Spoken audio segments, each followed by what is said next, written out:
Welcome to episode 4 of 104's CB radio show, and in this show we'll be looking at some power supplies, namely this Dura Tool bench power supply.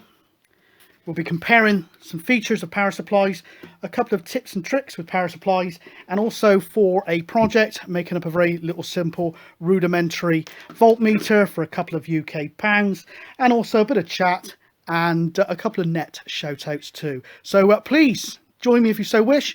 We'll catch you in a moment. Okay, welcome. Thanks for sticking with it. So I've cracked one open. I'm on the. I've not been drinking beer hardly at all lately, but I just went into these sort of lightweight sort of. Well, goes to show summer's on the way when I start getting into stuff like this. So please join me with your tipple of choice, and we'll crack on. So yeah, I'm trying to keep the shows now a little bit more shorter, more concise, a bit more snappy, following feedback. So let me know if you like the shorter format, the longer one, or something in between. Anyway, let's kick off with shout outs. I think shout outs are very important, and I have had some feedback from the guys on the Mid Wales Net to say that their participation levels were up following my couple of shout outs. So if I've done any good, that's good. It's got to be good for the hobby. I know nets aren't everyone's cup of tea. I quite understand that, but certainly for me, nets saved the hobby.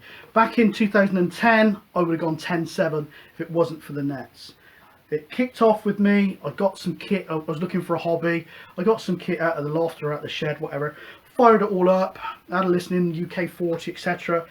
And all I could hear really on the 40 on an evening when I was listening in was somebody who just chatted constantly, virtually without taking a breath, on channel 19, and then ultimately they would then clash with someone similar in an adjacent town or city, and it would end up as a bust up.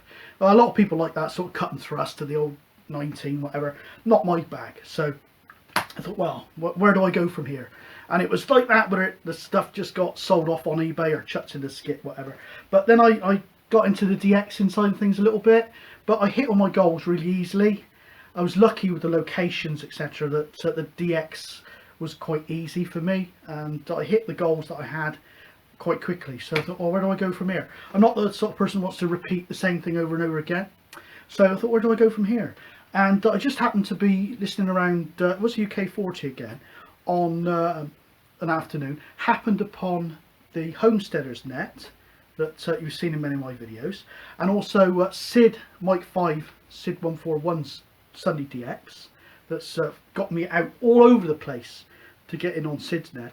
Also at the time there's a net called the Papa Lima net, and that was on a Saturday night on the mid block at the time, and it was the nets that saved the hobby. Otherwise I'd have gone 10-7 back in 2010. So certainly not everyone's cup of tea, but I love the nets, and it certainly saved the hobby for me. Anyway, so pleased to help out the Mid Wales Net, and this week's shout out is going to be for Doug, and he gave me the details of the AMC Net. I caught Doug's video on YouTube. I'll leave a link underneath, but it's a good crack, and it starts off on AM. I love a bit of AM, and yeah, it's good banter, it's good crack. So don't forget, when you see snippets and things of nets, you usually get to see the sort of exchange of just the details, where are you, and all this type of. It looks quite rigid, but don't forget, quite often it just, if the net's not that busy, there's a lot of chat goes on. People go off to different channels to have a bit of a chat, and also there's usually a bit of a relaxed chat after the net's finished as well. So it's not all about sort of the balls out sort of DX side of things, certainly not. Otherwise I wouldn't. I like a bit of chat and a little bit of banter and a bit of, not nothing obscene or anything, but a little bit of mucking about and a bit of tomfoolery now and again. So yeah, there we are. Anyway, back to Doug's net.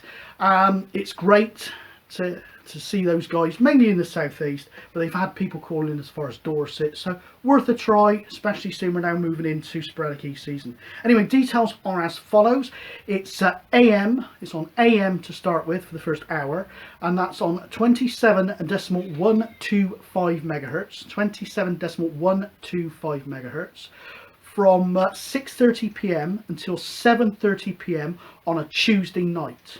Okay, and then it goes over from AM to LSB, goes over to sideband, lower sideband, and that's from say 7:30 p.m. onwards. I don't know what time it actually shuts down, on 27.185 megahertz on the lower sideband. Okay, so that's from 7:30 p.m. lower sideband on 27.185 megahertz. If you don't know what those frequencies are in channels, look it up, you'll learn something.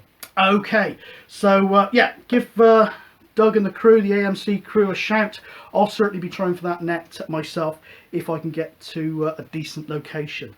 Anyway, talking of decent locations, I'm hoping to get back out for the nets myself. I'm starting the prep on the old portable kit, the CTX bags and all the rest of it, and I was hoping to be out next Thursday. I think it's the 25th, but I got my COVID jab, so that's not until the afternoon. By the time I get back, I might suffer a reaction, I might croak, you never know. But hopefully if I don't croak, the following week I should be out properly. And I think the clocks, was it spring forward, the clocks go forward the end of this month, so the nights will be lighter, so I can hopefully get out on the hills doing the old CTX thing. Got a cat asking for tea, so that's what you can hear in the background. Anyway, coming up in this show, we've got a bit of a power supply special, I think.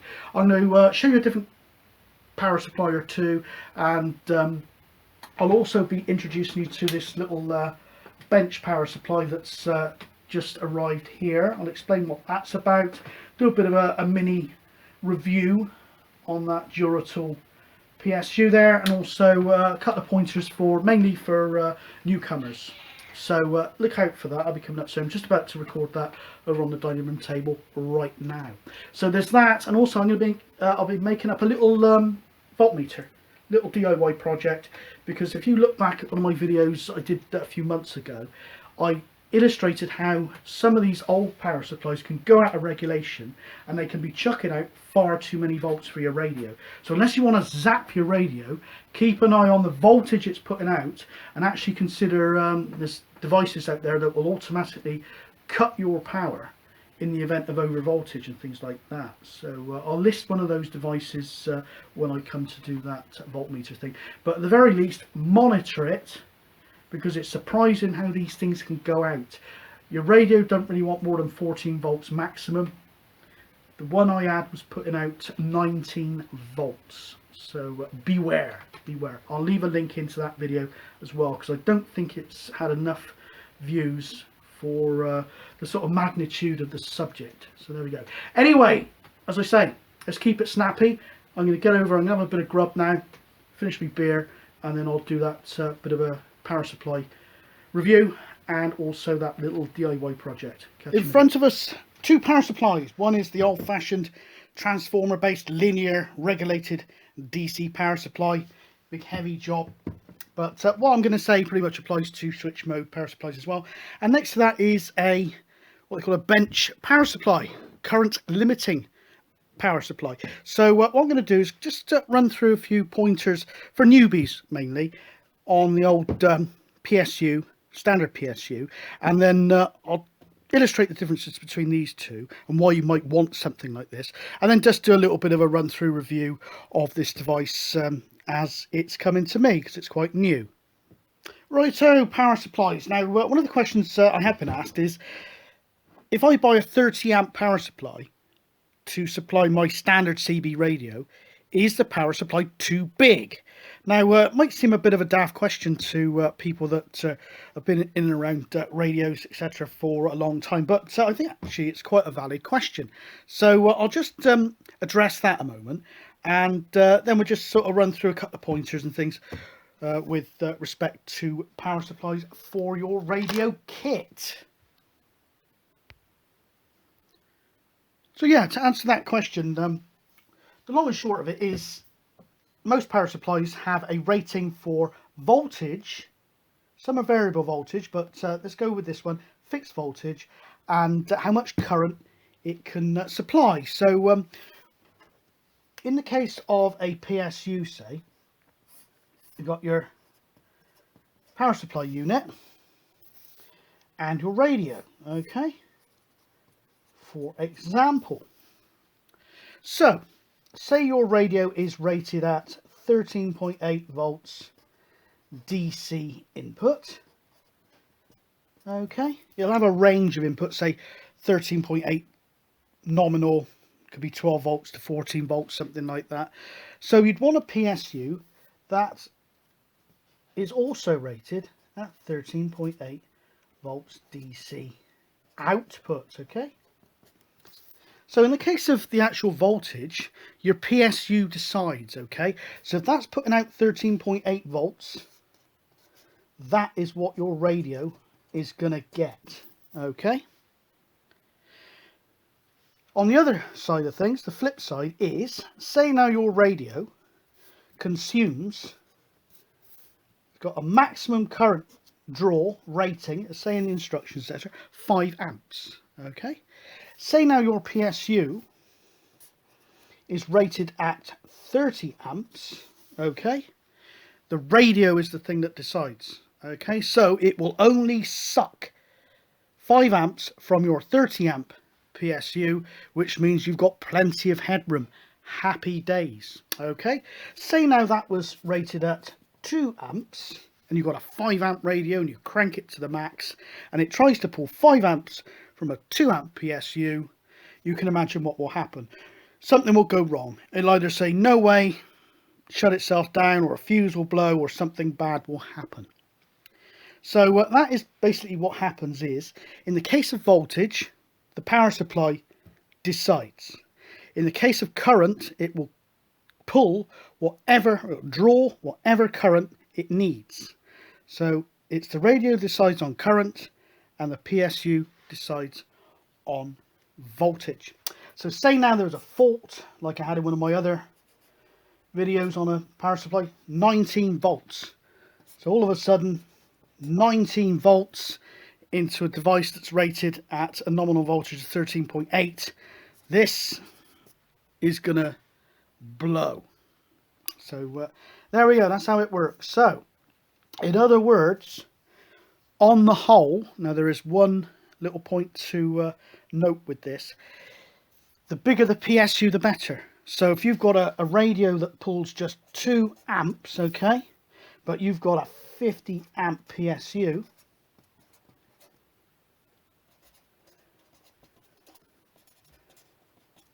fine, absolutely fine. But you wouldn't want a 20 volt PSU for your 13.8 volt radio. Get it? Okay, now the only slight issue with that, as far as having big power supplies on radios that don't really need them, nice to have the headroom, you might need the extra power in the future, etc., etc., is this. Now say now you have a great big bloody 50 amp PSU, alright, and then you've got a 2 amp maximum draw radio. Okay, 13.8 volts, happily going into the radio. Everything is great. Now, the only problem with that is, say now your 2 amp radio developed a fault. Okay, something shorted out, something this, that and the other.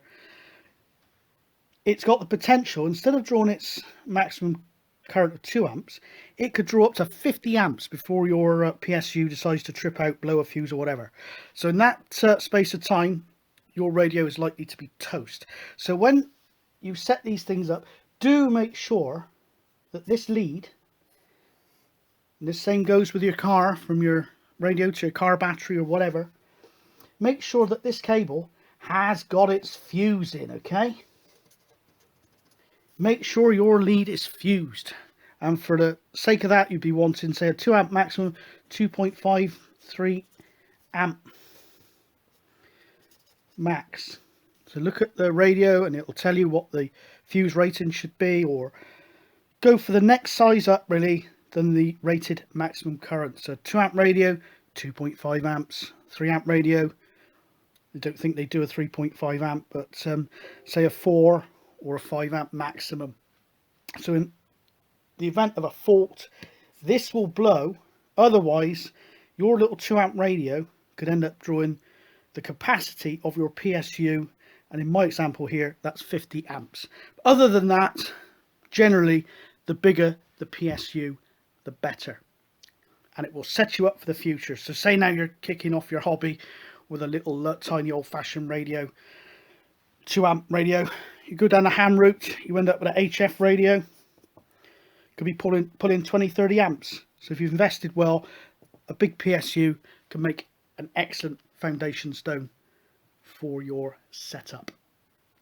Okay, so let's have a look at a slightly different type of power supply. This is a bench power supply. It's a current-limiting power supply, and as the name implies, you can actually set it so it limits the amount of current. So if we go back to our example, say now we had a 50 amp current limiting power supply, and we set that 50 amp supply so it would not allow any more than 2 amps to be drawn from it, then if you had a fault in your radio, then it wouldn't allow it to pull the full 50 before something tripped out or blew. So that's the idea. This is a little 2 amp job, this one. So I use it for the little standard UK sets that don't ever pull more than about 1.5 amps. And it allows me to vary the voltage, okay? Now a lot of standard power supplies, my Watson power supply will let me vary the voltage on the standard sort of power supply, but it also lets me vary the current as well, okay? So I can drag the current down so it won't pull too much. In the event, say, that I plug in a radio that's got a short circuit, it won't allow me to pull a maximum of any more than 2 amps out of it, and I can turn that down. So if we have a look at this, for example, this is why when you see Richard's videos, he shorts his test leads out, his power supply leads out, and people say, oh, what are you doing? Because he's got a current limiting power supply. It doesn't matter. So let's plug that in. Okay, let's prop something underneath. So normal circumstances, if I did that with that one, probably the fuse in the back would blow, okay? It won't let me do it any more than that. So it's not letting me now pull any more than about 1.5 amps. No problem, okay? So that's the way it works.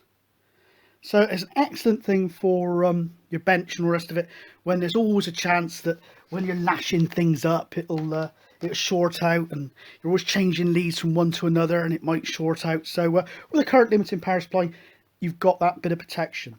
Okay, so that's a quick explanation of 2 different types of power supply, and I would say certainly for a workshop, etc., or even something like this would actually power a normal standard old-fashioned CB radio. 2 amp one, it's a little bit on the small side, but big enough for my purpose.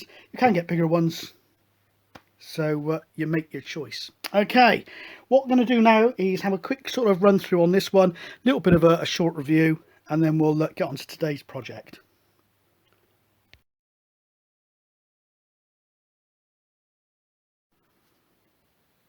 Okay, this little bench power supply. So there it is, very lightweight little jobby, hardly weighs a damn thing. Okay, obviously it comes in a box, and all that's in the box is the device itself. Some leads, basically a banana plug to crop clip, and basically a specification sheet with a few very basic instructions. Okay, the various parameters, etc., etc. Now the make of it is a Dura Tool, and it's a D03232, and it's the very smallest one they do. I think it's 0 to 2 amp, 0 to 15 volts. So I just need that really for my little basic CB radios that will never really pull more than about 1.75 amps. So why would you want something like that? Well, certainly in the workshop environment, it's got its uses. I'll give you a real world example right now.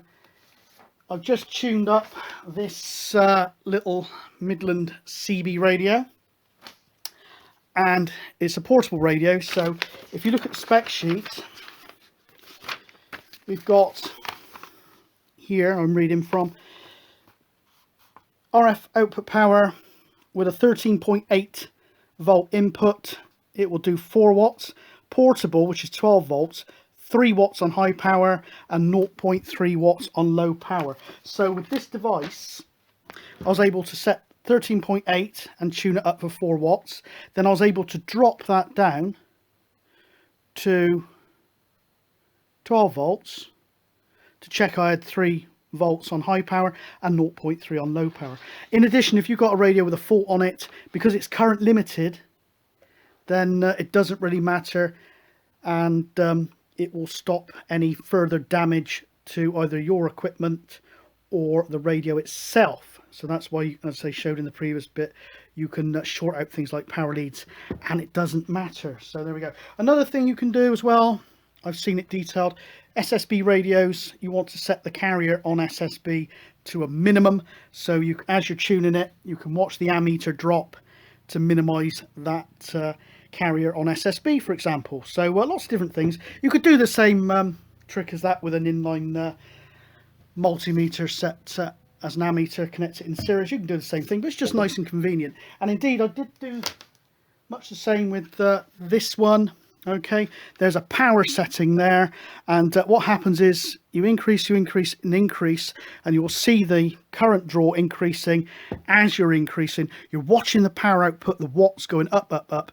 All of a sudden the watts will peak, okay, but there's still some adjustment left. And when you turn that adjustment a bit more, you're getting no more watts, but more power is still being drawn out of the power supply. So you've reached a peak, and there's no point going any further because you're not getting any more output, but you're actually drawing more current from the power supply, from the radio, for no benefit whatsoever. So you're stressing things for no benefit whatsoever. So lots of uses for these things, and with those things as well, they look pretty sexy as well. There's a very basic one. You can get them with dual channels, for example. So you've got 2 lots. You could have one running at say 15 volts 5 amps, or another one running at 13.8 2 amps. So it's a dual channel job. This is just a very basic 2 amp bench power supply. Okay, let's do a quick check, because the only thing I would say, it doesn't appear you can sort of say, right, I'll set that to 2 amps. It doesn't really respond to that. You can set that to what you want. So we'll set that to 13.8, okay.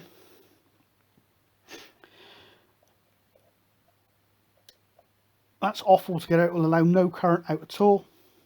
Okay, that's maximum current, about 2 amps. All right, now I've worked out, I've got a load here. It's just a light bulb, and I've worked out through the power equation, it should draw about 1.8 amps. Okay, so we'll put that 1.8 amps load on the device, and we'll see if that's actually reality. Okay, so I'll switch it off as a precaution. Just stuff them in there for now. You fire it up. Shield your eyes from that. And at 13.8 volts, we're drawing about 1.88 amps. So thereabouts. Okay. So what I'll do now, I'll put a voltmeter on it as well, because that is not an actual voltage display. That is your sort of internal setting for the voltage output. So I'm going to stick a voltmeter on that to show you what it's putting out under no load. Now this is quite a high area for mains voltage. We're quite near the substation, so I think we're up about 245 even. Whereas down at our other place, we're down to about 226. It can vary by quite a lot, actually. So under no load, our 13.8 volts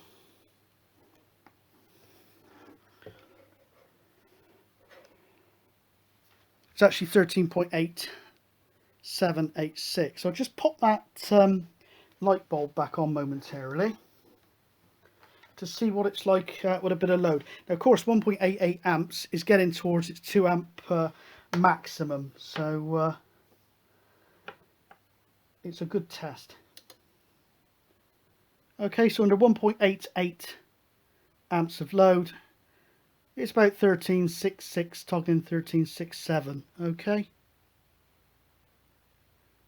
so there we are. It's close, but not particularly accurate. Okay, I'll just put that on again because the backlight went off. There we are. So there we go. It is what it is. I'm going to whip the cover off now and let's have a quick look inside. Righto, here's the great reveal. So it is a proper transformer. It's not switch mode. Now the only thing we have got on the back is a fuse. I don't know if it tells me what rating it should be. 1 amp maximum on the... Oh, there's the pen's gone on the floor. 1 amp maximum. So we've got a bit of circuitry at the front. Mains wires look nicely shrouded, so there's no chance of anyone poking a wire in and causing trouble.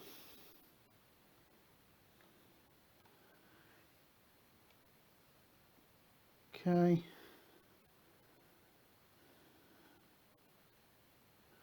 Yeah, so there we go. It's nice. Nice little job. Weighs next to nothing, actually. So there we are. It's unplugged at the moment. So I'm going to put that back together. That's pretty much all I've got to say about it, really. But certainly a useful addition to the workshop. And buy one that suits your needs. That's the minimum you can buy, really. It's about £30 UK pounds as of March 2020. £30 including delivery from a company called CPC. Okay, let's get on now to doing our little project for the day. Okay, before I actually put it back together, one thing I don't often see and I'd like to see is it's a 3-core flex, so it is earthed.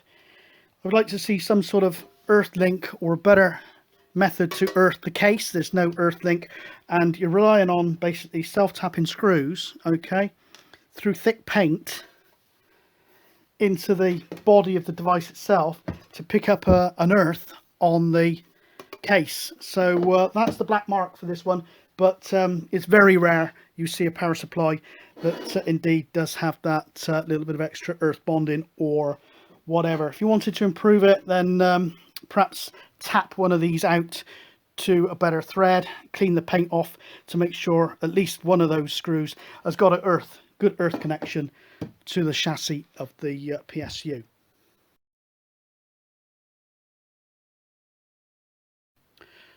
Okay, little project for today, very simple. It's a little voltmeter so we can monitor those pesky voltages and make sure they don't go over the top into your lovely equipment. So there we have a little panel voltmeter, little DC voltmeter. I will include a link below in the description. Now come in all different colours, different shapes, different sizes. This was the cheapest one. It's a red one and it's £1.90p delivered from China. Okay, so what that, some sort of project box, anything will do. I just happen to have this thing lying around, so as long as that will fit in there with a little bit of space, anything will do, really.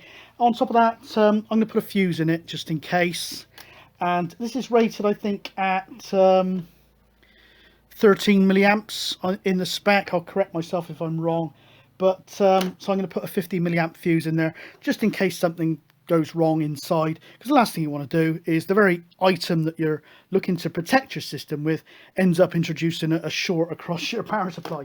Anyway, that, and I'm actually going to terminate on, you can do whatever you want on the end of it.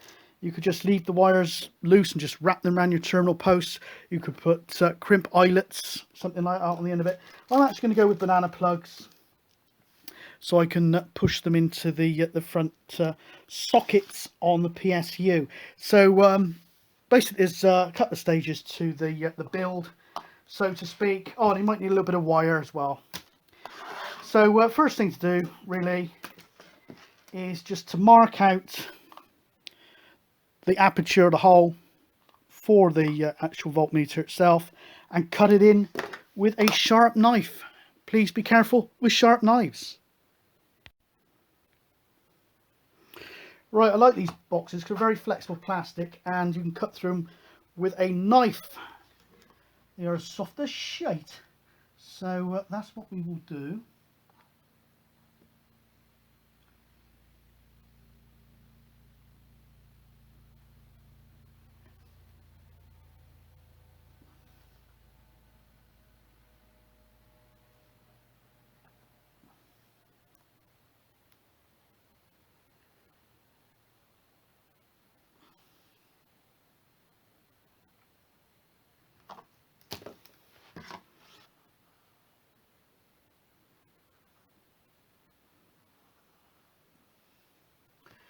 entry-level project, but a useful one.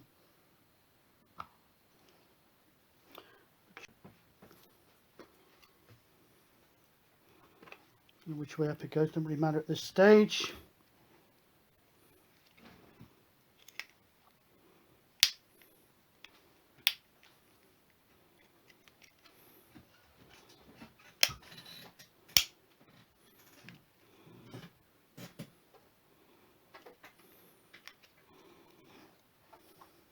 Slightly pissed, but never mind.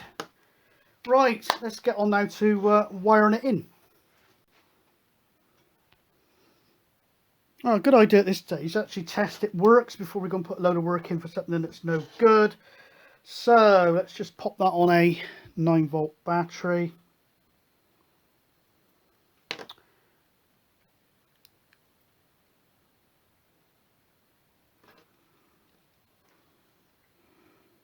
Okay, so we know it works.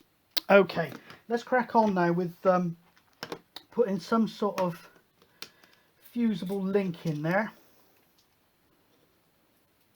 And then attach whatever length of wire I fancy, and then put these banana plugs on. Alright, make sure you get the red and black around the right way. Use a bit of heat shrink.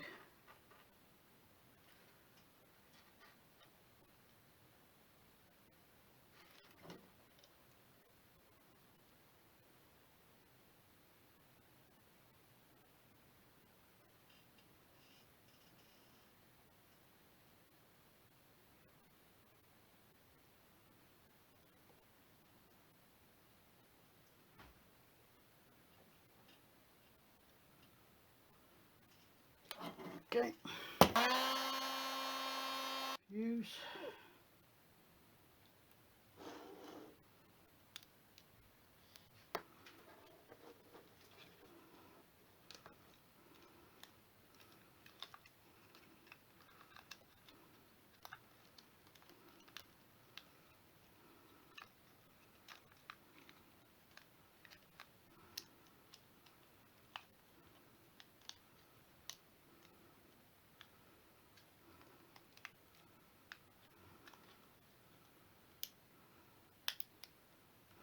These boxes are quite a useful little cord grippy type thing there, look.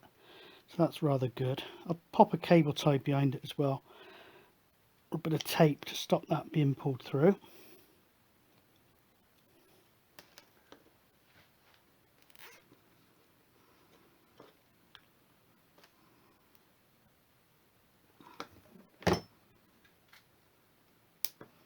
Or you could tie a knot on it.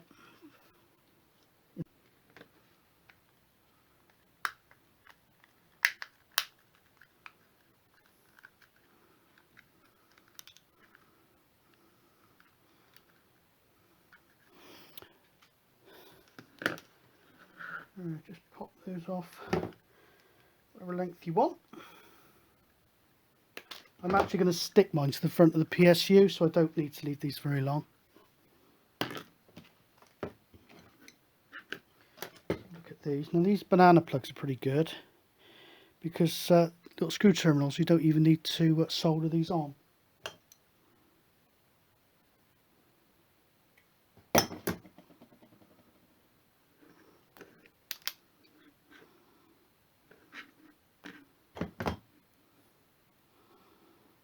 Double those over to fill the aperture.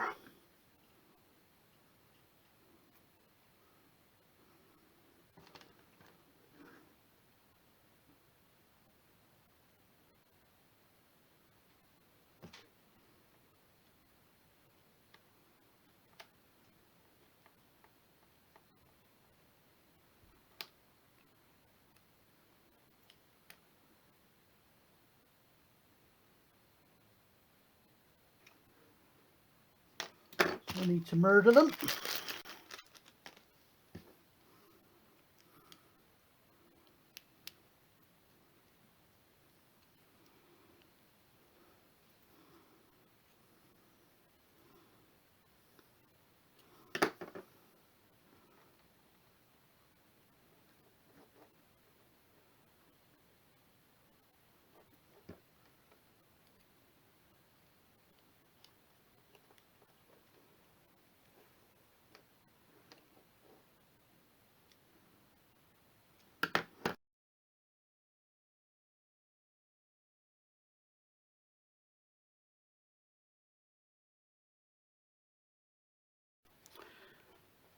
Okay folks, we're nearly done, so time for testing. So say hello once again to our Maplin 13.8 volt regulated power supply.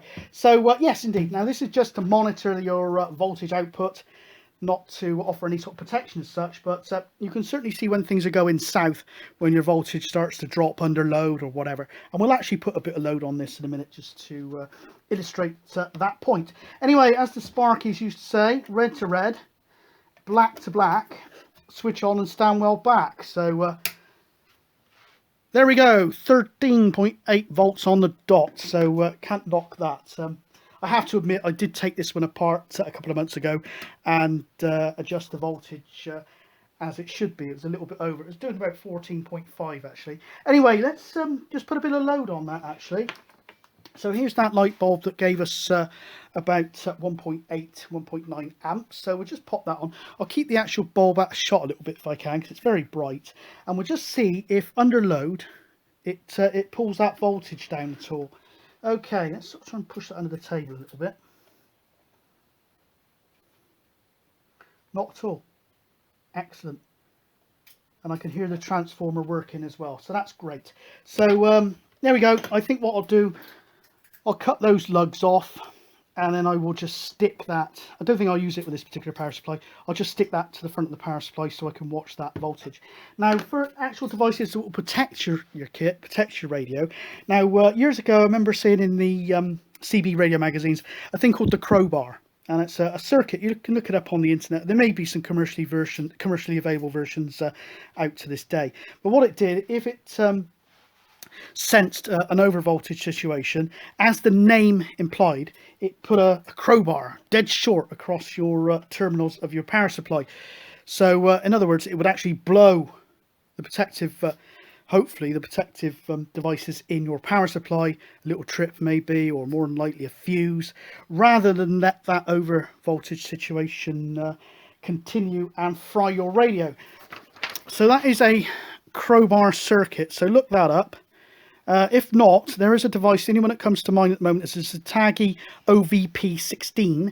That's an overvoltage protection device. I think it's about £30 UK.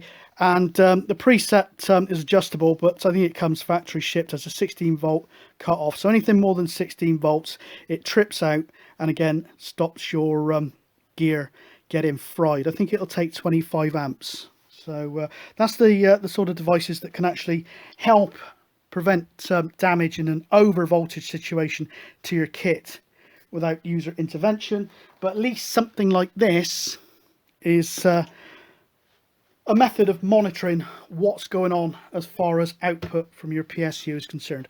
Okay, so there we go. Make as good a job of it as you want, as long as it's electrically sound. And there we go. Let's hope that's been a source of inspiration for you. Right, hopefully you enjoyed the show this week. So yeah, that's it, and catch you again next week. And yeah, you'll probably see a lot more in the way of outdoorsy type stuff as we move forward, and a bit less of the sort of benchy type stuff. I've got a few things lined up that I can do, but I'll leave that mainly to the winter unless it's something that I really want to get done. So I've just been through my old porta pack. That was a little bit off frequency, so that's been corrected. So I'm pleased to say the porta pack is now back to being A1. One other thing, if you're environmentally friendly, please consider these microphones. Okay, this is the Cobra High Gear HG-M75. Okay, pretty clear microphone, not a lot of guts to it unless you modify it. It's pretty damn good when you modify it. But say if you're environmentally friendly, it's got a biodegradable lead. Okay, now I've remade this lead a couple of times, and now the damn thing is just disintegrated completely. If you can see that in the poor light, it's actually disintegrated completely where it hits the coily bit. Now this microphone is probably, okay, it's about 6 or 7 years old. It's never actually, oh, it's gone there as well, look. Crikey, I've just noticed it's gone there as well. This mic lead is disintegrating into powder, and it's about 6 or 7 years old, but it's never been in the sunshine, or it's hardly ever been used, to be honest. So it's been completely cosseted during its life, but it's turning into powder. So I say, if you want to help save the planet, buy yourself one of these microphones. I can just imagine the advert now. It's Cobra High Gear for those people who want to save the planet, complete with biodegradable lead. So yeah, there we go. So well, what can I say? This lead here, okay, this is going to be circa probably about 1985, 1990, 30 years old. Nothing wrong with it at all. This, as I say, it's sort of falling apart before our very eyes. So there we go. Anyway, I need a swig of beer after that little rant. Okay, what else? I say I'm going to get more over to antennas and things. I want to scrub up on my antenna theory. I know a fair bit, working knowledge on the rest of it, but I want to delve into that a little bit more. I've been looking at things like, well, people pronounce it different ways, Fresnel, Fresnel, things like that, you know, the sort of Fresnel zone and things like that. So that's interesting. I'll sort of really get into that a little bit more, be quite practical because I'm going to be outside a lot more, DIY and other work stuff permitting. But certainly as we head into the winter winter 2021, I've got to a point now where I'm pretty I have to say myself, I'm pretty damn good at tuning up most of these radios now. With the kit I've got, I can, especially now getting into the I've got the SDR thing in there. Just boot that up a minute. If I can get to the keyboard. SDR stuff, okay. Have a look at this just momentarily. Well, let's boot it up. We're getting into the SDR stuff. I guess a lot of this SDR stuff's coming over the internet where they're monitoring people from miles off. I've got it there really because I want to use it as a spectrum analyzer. So I want to keep an eye on these harmonics on these radios. And I've got a thing here called HD SDR. I've got that working nicely. So what's not to like? I've only literally just installed it. I can get stuff working on it. What am I tuning into? There we are. Audio. And yeah, that's working. And that's just on a little aerial because I just want it for, really, as I say, use it as a spectrum analyzer. But as I want to sort of improve my knowledge and experience on actually fixing radios rather than just tuning them up. I'm very weak on actually fault finding and fixing radios. I'm going to get into reading this one probably as we head into autumn winter 2021, so that'll stay on the shelf until then. A couple of years ago this would have been pretty much Greek to me, but now I'm looking through it. I nearly sold the book on eBay actually. As I'm looking through it now, there's nothing there that makes me go, oh crikey. I can understand just most of it, to be honest. So I'll be working through that from cover to cover and bring my knowledge up on fixing the stuff as well. Now a couple of people have said that as well, so would you fix my radio or tune it up? I will not take in any external work. I don't want to get into that at all. If for no other reason, sometimes I tend to have quite a short temper. I'll really stick at something until there comes a point where you snap, okay? And this thing, I know it's only changing a mic lead, I've done it before, but seeing it's pissed me off enough times, I'm almost tempted to and, you know, like a bloody slingshot. And I do remember a long time ago, something about a computer narked me so much. I remember being out in the garden with a CRT monitor. I think they only had like a 14-inch monitor back in those days, or 15, and it had a fixed VGA lead on it, and I had all the lead, and it's like a hammer thrower. Like, something upset me about it, and I was literally with this CRT monitor, and it went a long way. It's surprising now when you're angry how far things can fly. So I just imagine taking in someone's radio or something, and they say, how's it going? It's like, well, I had a bit of an accident with it. So I would never take in anything externally as far as any sort of rig doctrine or anything like that. So please don't bother to ask. Anyway, that's it for this show. I will wish you cheers and beers, and hopefully we'll catch you on episode 5. Cheers all.